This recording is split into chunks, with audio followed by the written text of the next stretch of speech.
l'origine, le système solaire est un tourbillon de gaz et de poussière.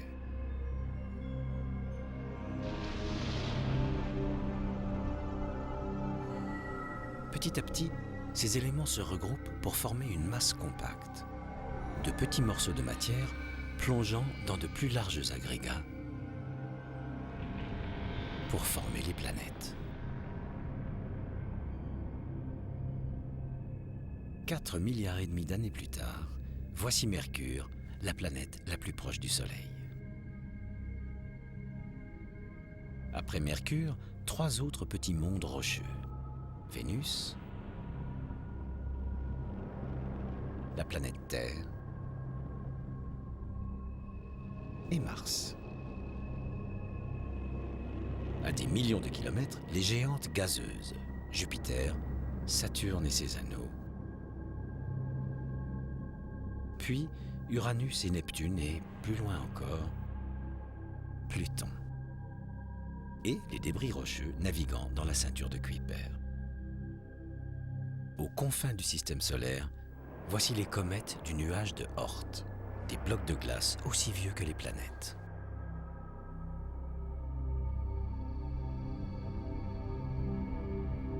Mercure, tout comme les autres planètes situées au centre du système solaire, se condense à partir des éléments les plus lourds.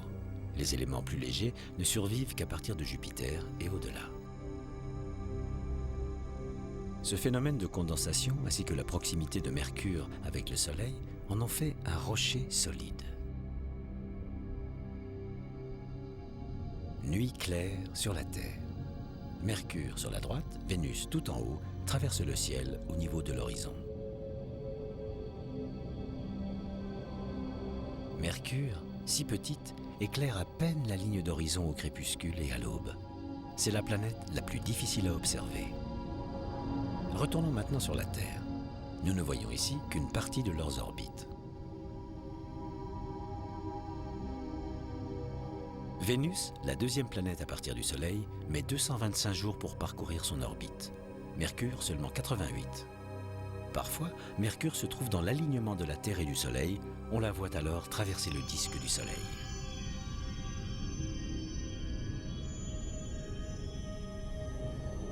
Vue de loin, Mercure ressemble à la Lune, présentant elle aussi de nombreux cratères.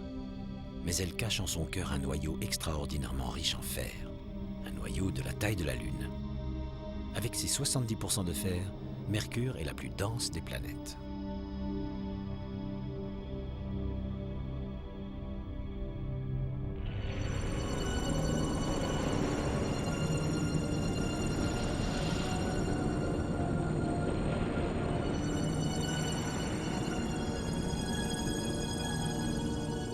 Une distance moyenne de 58 millions de kilomètres sépare Mercure du pivot central du système solaire, le Soleil. Toutes les images de Mercure nous viennent de la sonde Mariner.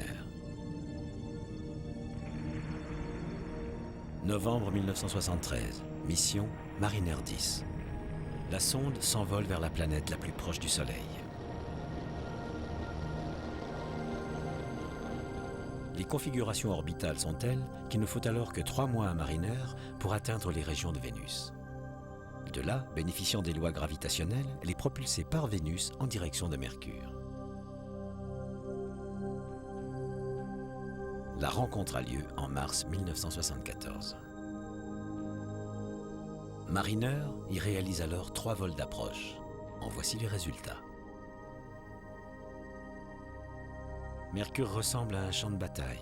Écorché et irradié par le soleil si proche, c'est un paysage désolé, fait de cratères et de fissures qui s'offrent à nous.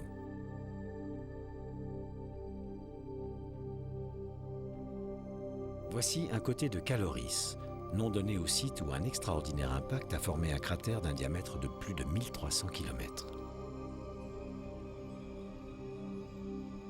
Le coupable est ce qu'on appelle une planétésimale, un énorme bloc de matériaux primitifs. Au moment de la formation du système solaire, toutes les jeunes planètes ont été bombardées par de tels missiles. Une rencontre d'une extraordinaire violence, vieille de plus de 4 milliards d'années. Tout à droite se trouve Zola, un plus petit cratère. et ici les marques provoquées par l'éjection de matière lors de l'impact. Ces cratères sont fissurés de toutes parts. Mercure est couverte de failles. La plupart d'entre elles sont le résultat de l'impact de Caloris. On pense qu'il est également à l'origine de cette plaine de lave, des roches de plomb fondu qui auraient surgi des couches inférieures. Mais la plupart des plaines sont nées bien après Caloris. Elles se sont formées au moment où les failles ont rejeté des océans de lave. Par ailleurs, les montagnes de Mercure forment un paysage aux lignes beaucoup plus saillantes. Il a fallu plus d'1 milliard d'années pour que les plaines se forment et depuis 3 milliards d'années, il n'y a plus aucune activité volcanique. Mercure est une planète morte. Tout ce qui peut désormais modifier sa surface est dû au hasard des collisions intersidérales, comme celle-ci.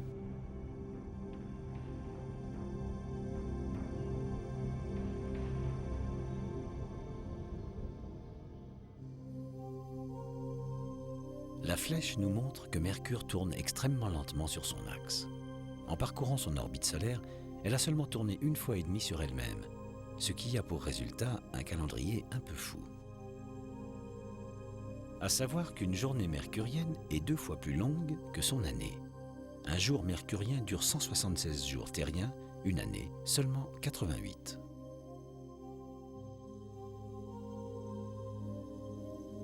Et ça se complique. Si vous vous teniez debout sur Mercure, vous verriez le Soleil rapetisser dans le ciel. Ce phénomène provient de la variation de la distance entre la planète et le Soleil.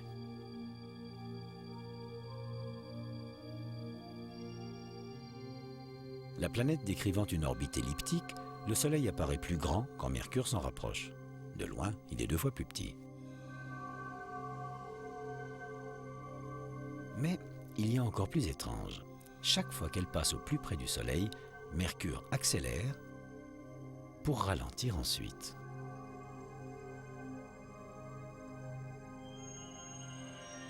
Tout cela fait que sur Mercure, le Soleil se lève 2 fois par jour.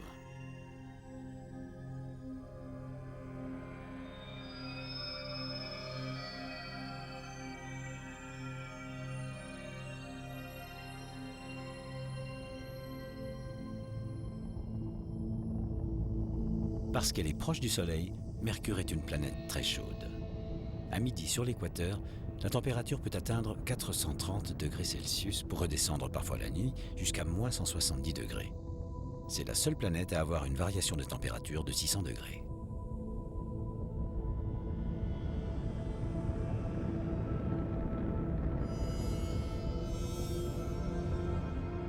Et pourtant, certains astronomes pensent qu'il y a de la glace sur Mercure.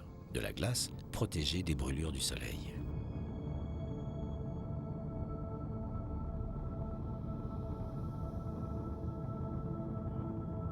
De puissants radiotélescopes opérant depuis les États-Unis ou ici, à Puerto Rico, ont décelé de vastes plaques de glace dans les régions polaires de Mercure.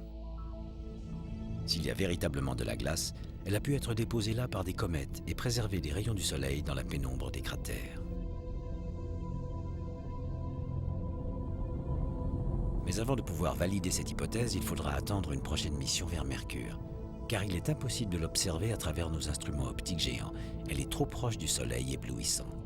Et personne ne veut risquer d'endommager le télescope spatial Hubble.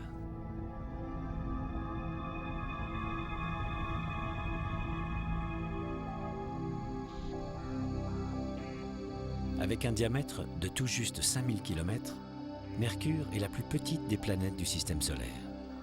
Son atmosphère est si mince qu'elle existe à peine, et son champ magnétique a une intensité de l'ordre du centième de celui de la Terre.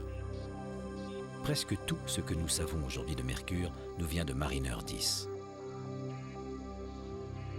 Il faudra bien d'autres missions pour aller observer, photographier et analyser l'autre moitié de cette étrange planète.